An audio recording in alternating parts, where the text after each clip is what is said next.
Hello, and welcome to Tuneful Talk. This is Luisa and Candace. This podcast is devoted to discussing topics relevant to both music educators and music therapists.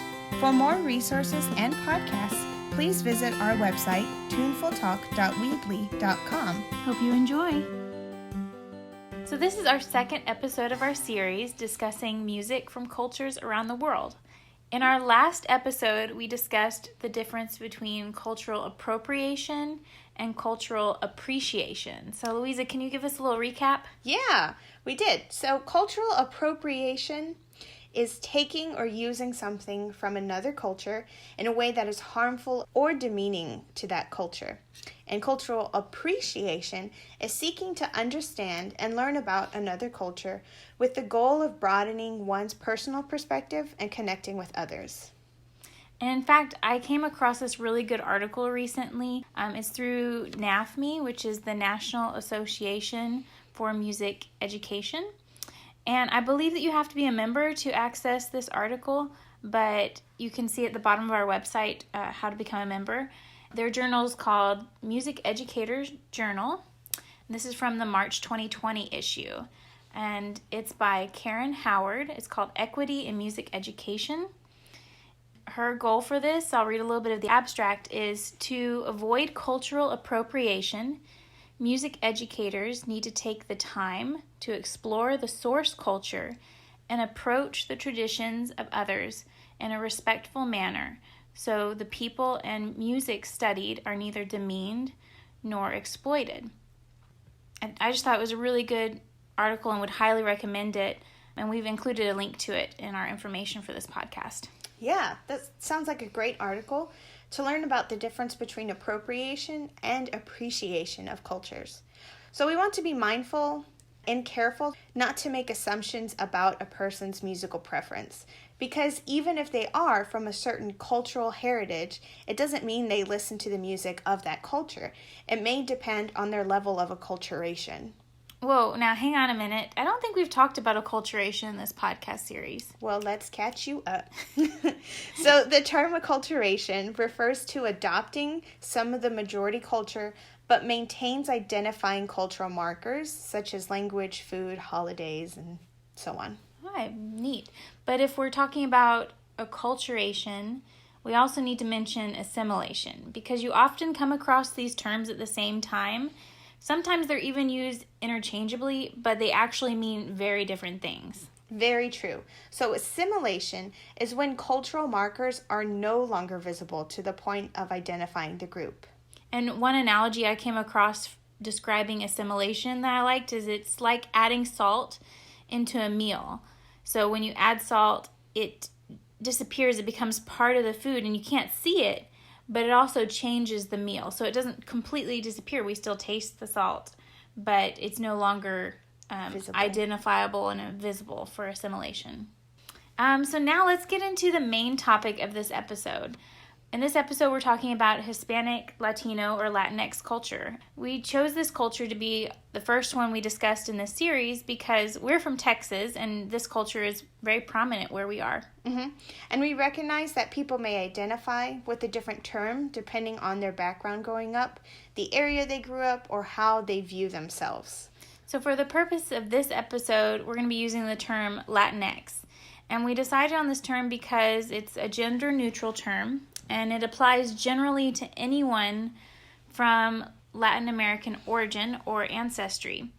And it's becoming more prevalent in current research as well. So the term Latinx refers to Mexico, most of Central and South America, Caribbean, Cuba, the Dominican Republic, Haiti, and Puerto Rico, just to name a few.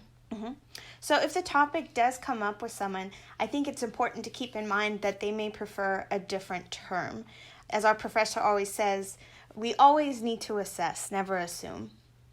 So politely, maybe ask what they prefer if the topic does come up. Yeah, even in our little living room tuneful talks and our own discussions, and we were reading about the Latinx culture and all these different terminologies.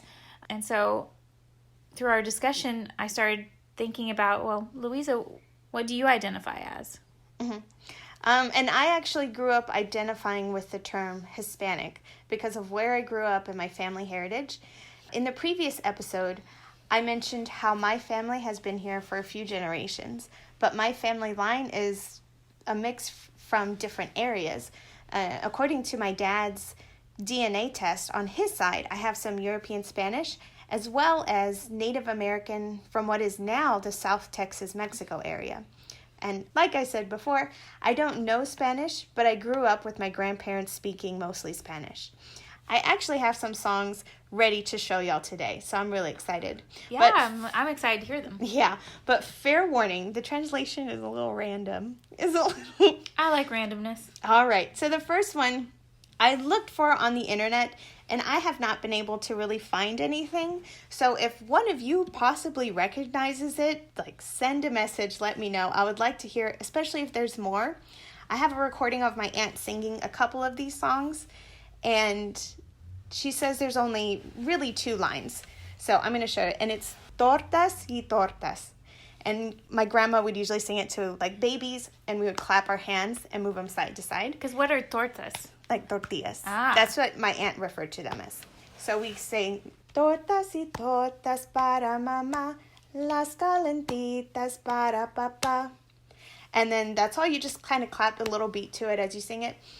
Very simple. And all it is, tortillas for my mom and the hot ones for my dad. I don't know why the dad gets the hot ones. How rude. I want hot tortillas. I know.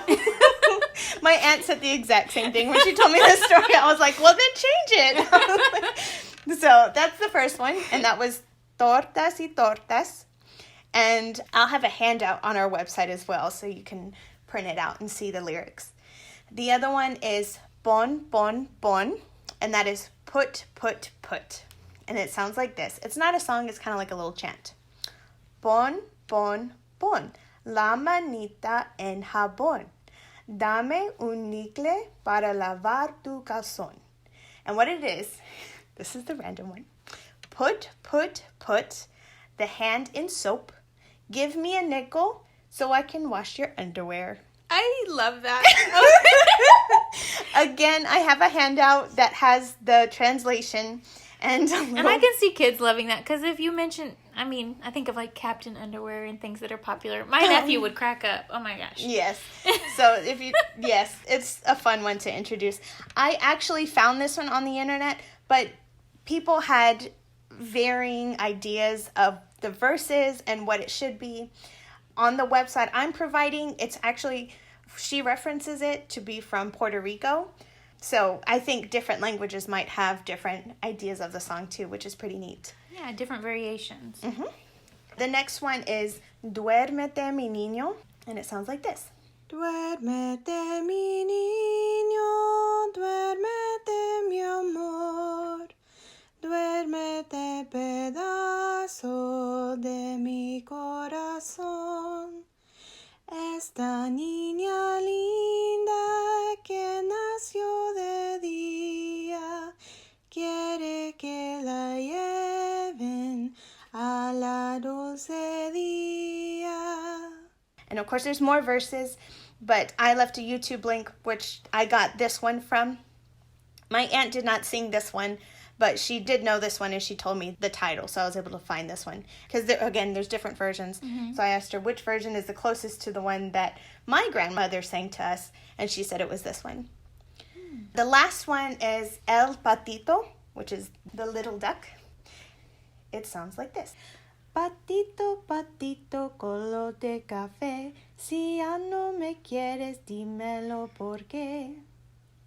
So those are a few songs from my own childhood, and of course there are different versions all over the internet. They vary depending on the source and probably the oral tradition from family member to family member.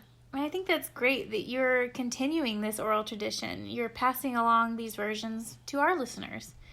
It's great to share and celebrate our cultural differences. Mm-hmm. And while it may be challenging, you don't have to be from the same cultural background to share music of other cultures, as long as you do your homework, which is one of our goals of this series. Yeah, and I think we need to be willing and ready to receive questions we maybe don't know the answer to, But that's when you're honest with your students and say, you know what, I don't know, but I'll search and try to answer that question in our next class. Absolutely. Just doing our best and being honest. In fact, I was reading an article where a teacher mentioned this struggle of not feeling comfortable sharing songs from a different culture.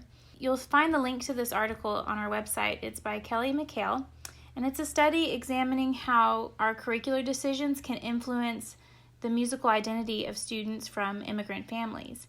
And this researcher interviewed an elementary music teacher and 4 students who were second-generation immigrants. In the interviews, the teacher mentioned not feeling comfortable incorporating songs from different cultures, but attempted to do so with a song that was a Spanish version of Wheels on the Bus. Oh. And this wasn't successfully received. Yeah. The students mentioned, they were 5th graders, and they mentioned feeling like it was a baby song and felt awkward singing it in Spanish, that they would rather just sing the English version.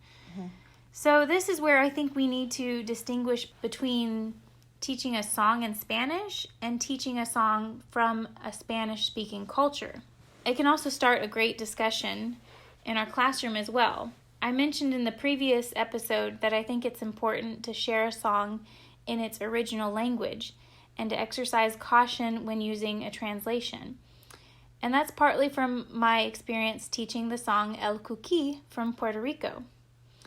So this song is about a little frog that lives in the mountain jungle region in Puerto Rico.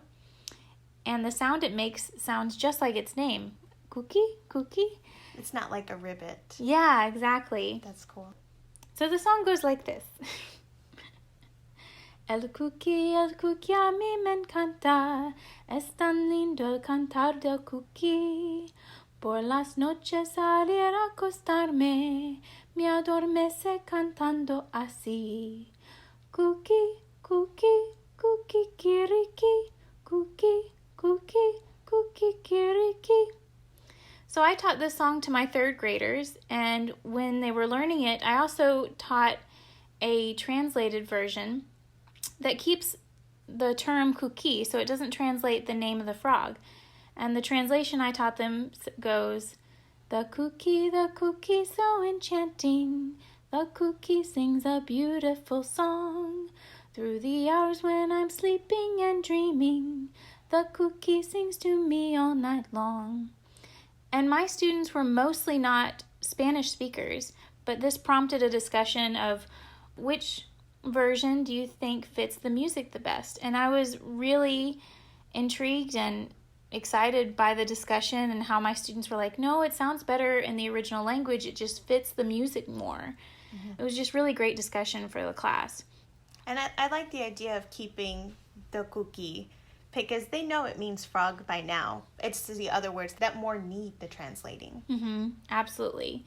And I know we've shared before that Luisa and I, we're not Spanish speakers, but you don't have to know Spanish to teach a Spanish song. I think it's a really great way to connect to each other.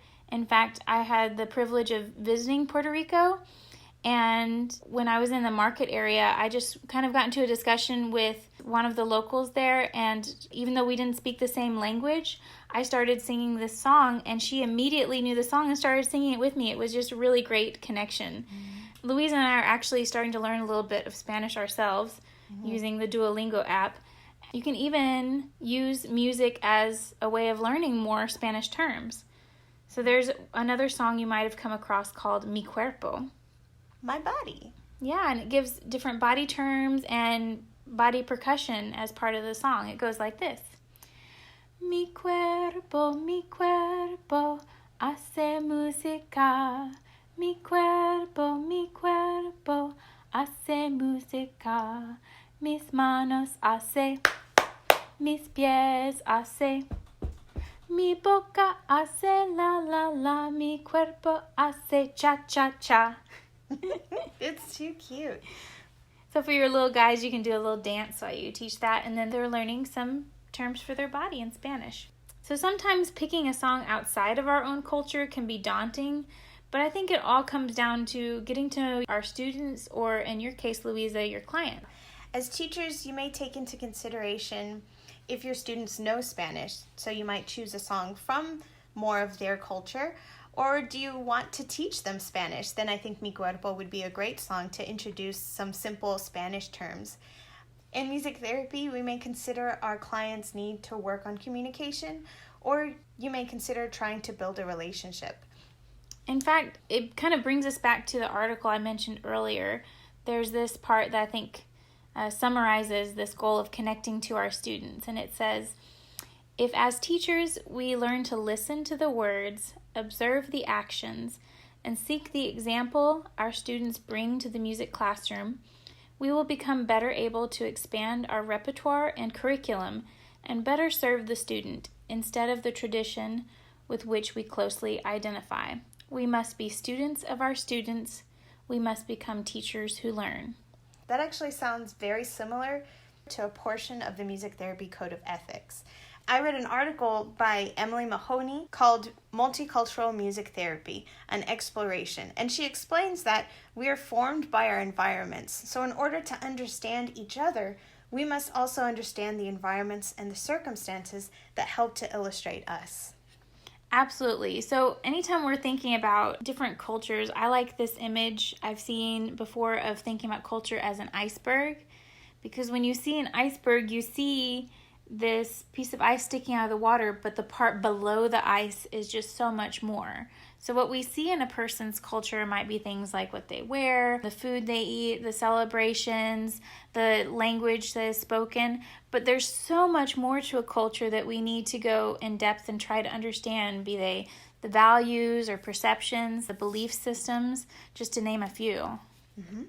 In fact, there is a misconception I've come across a couple of times regarding the song Las Mañanitas. Oh, tell us. Okay, so because this song is commonly sung on birthdays, people assume that it's only meant for birthdays. But it also talks about honoring the person they are singing to. And in the Latinx culture, mothers are often regarded with great respect, so this song can be often heard on Mother's Day.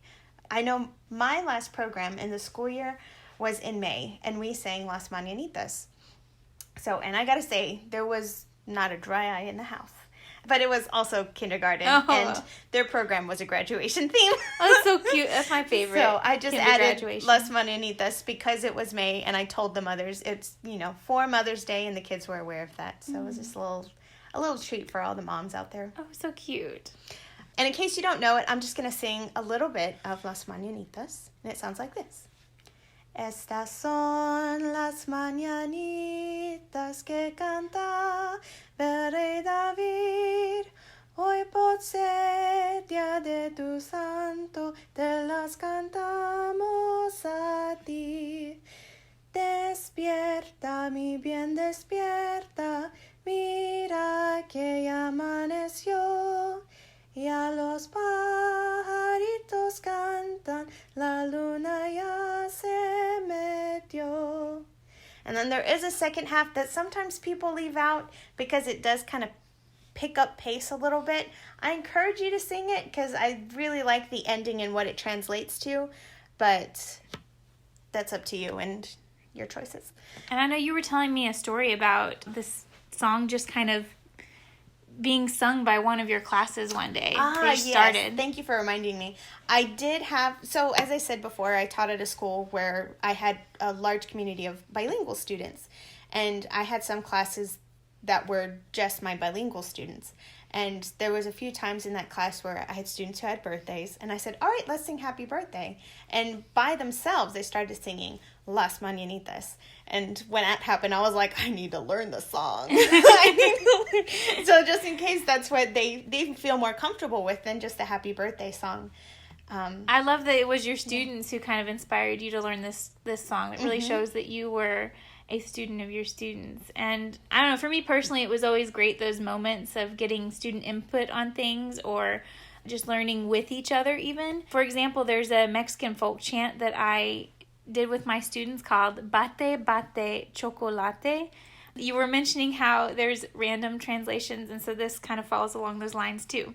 So it goes, Bate bate chocolate con arroz y con tomate. 1, 2, 3, cho.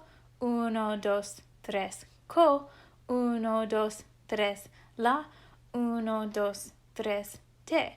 chocolate, chocolate, chocolate, chocolate.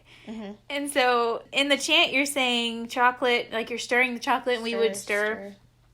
And it says with rice and tomatoes. And I still remember one of my students, before we ever talked about the translation, he's looking at me so confused. He's like, why are you putting rice and tomatoes in the chocolate? And so it was just really fun. And there's several other versions, again, like we've come across, where there's other random things you mix with the chocolate.